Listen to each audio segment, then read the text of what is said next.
Today I'm reviewing this desktop CNC machine by Genmitsu. The instructions suggest a 20 to 30 minute assembly time, and including hunting for a few tools, it took me right at that 30 minutes to complete the task.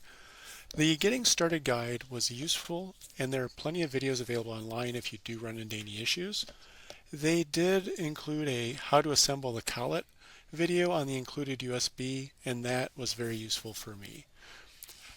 I did run into a few hiccups getting the software up and running and communicating with that CNC, but it didn't take too long to resolve.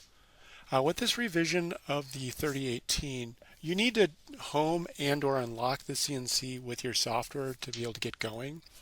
In my case, I also had to press and then twist to release the emergency stop as well before that communication could get going. Once the communication was working, the included demo files were able to be printed without issue.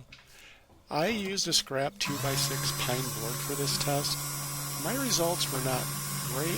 However, I would put that to the quality of the wood, not the quality of the CNC. While running the demo files, I measured 83 decibels, about a foot from the spindle, and my kilowatt showed about 21 watts of power being drawn from the socket. I'm new to the world of CNC, but this desktop mill has me excited, and I'm looking forward to learning more. I'm going to go ahead and rate this desktop CNC 5 out of 5 stars.